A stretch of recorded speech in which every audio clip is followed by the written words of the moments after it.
अस्सलाम वालेकुम, कैसे हैं आप सब। उम्मीद करती हूँ कि सब खैरियत से होंगे। आज मैं आपके साथ किचन के कामों को आसान बनाने की बहुत सी टिप्स शेयर करूँगी जो आपके लिए फ़ायदेमंद होंगी। इसलिए वीडियो को लाइक और शेयर ज़रूर करें और पूरा देखें ताकि कोई भी टिप आपसे मिस ना हो सके, और चैनल को सब्सक्राइब कर लें। चावलों को कीड़ों से बचाने के लिए चावलों को स्टोर करते वक्त इनमें सूखी लाल मिर्चें रख दें। इससे चावलों में सुसरियाँ या फिर कीड़े वगैरह नहीं पड़ेंगे। खुश्क मेवाजात महफूज करने के लिए इन्हें सबसे पहले तो शीशे के खुश्क जार में डालें और फिर एक टिशू पेपर लें, उसमें थोड़े से चावल लपेट लें और इस टिशू पेपर को खुश्क मेवाजात या फिर ड्राई फ्रूट के जार में रख दें। इससे ना तो इनमें कीड़ा पड़ेगा बल्कि ये काफ़ी देर तक ताज़ा और कुरकुरे रहेंगे।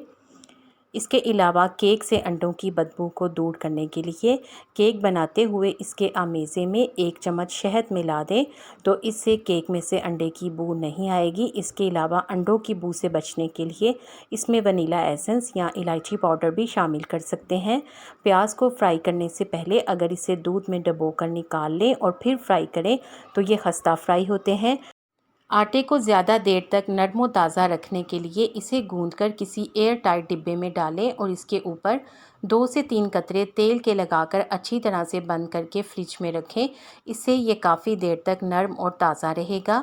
अगर ब्लेंडर जग में हल्दी का दाग पड़ गया हो तो इसे ख़त्म करने के लिए इसमें थोड़ा सा दही डालें और दही डालकर 1 मिनट के लिए चला दें। इससे सारा दाग साफ़ हो जाएगा। शीशे के ग्लास चमकदार बनाने के लिए इन्हें चावल धोने वाले पानी से साफ़ करें, इससे ये ज़्यादा चमकदार हो जाते हैं। जिस पानी से चावलों को धोया जाए या फिर चावलों को भिगोने के बाद जो पानी बच जाए उससे इनकी सफाई करें।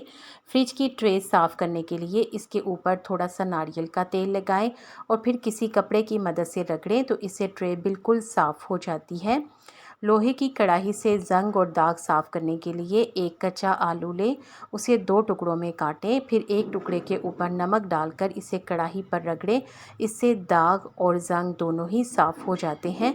पराठे को क्रिस्पी बनाना हो तो आटा गूंथते वक्त इसमें थोड़ी सी सूजी मिला लें, इससे पराठा क्रिस्पी बनेगा। अगर दही ज़्यादा खट्टा हो जाए तो इसमें थोड़ा सा दूध मिला लेने से इसका जायका बहुत बेहतर हो जाता है। अदरक को ज़्यादा देर तक ताज़ा रखना हो या महफूज करना हो तो इसके लिए इसे ज़िप लॉक बैग में डालकर फ्रीज़र में रख दें। इससे ये काफ़ी देर तक ताज़ा रहता है। टमाटर जल्दी पकाने के लिए इन्हें अखबार में लपेट कर रखें, इससे ये जल्दी सुर्ख हो जाते हैं। हरी मिर्चों को स्टोर करने से पहले इनके डंठल उतार दिए जाएं, तो इससे ये काफ़ी दिनों तक ख़राब होने से बची रहती हैं। अगर कड़ी खट्टी कम लगे तो इसमें थोड़ा सा गुड़ डाल दें, इससे जायका बैलेंस हो जाता है। चाय का जायका बढ़ाने के लिए इसमें सिर्फ 1 चुटकी नमक डाल दिया जाए तो जायका दुबाला हो जाता है। अगर दाल पकाते हुए इसमें झाग ज़्यादा बने तो इसमें थोड़ा सा तेल डाल दें, इससे झाग बैठ जाएगी।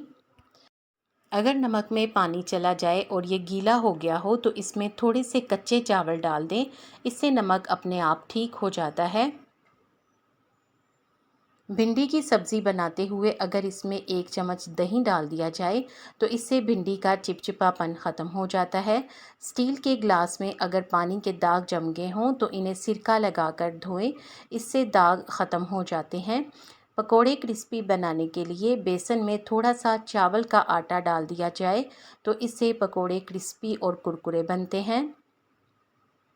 मछली फ्राई करते हुए अगर कढ़ाई में चिपकती हो तो तेल में थोड़ा सा नमक डाल लें, इससे मछली कढ़ाई के पैंदे में नहीं चिपकेगी।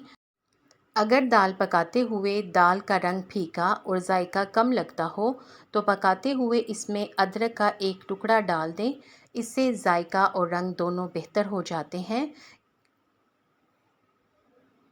अगर रोटी नीचे से जल गई हो तो इस पर थोड़ा सा घी लगा लें, इससे जला हुआ जायका काफ़ी हद तक कम हो जाता है।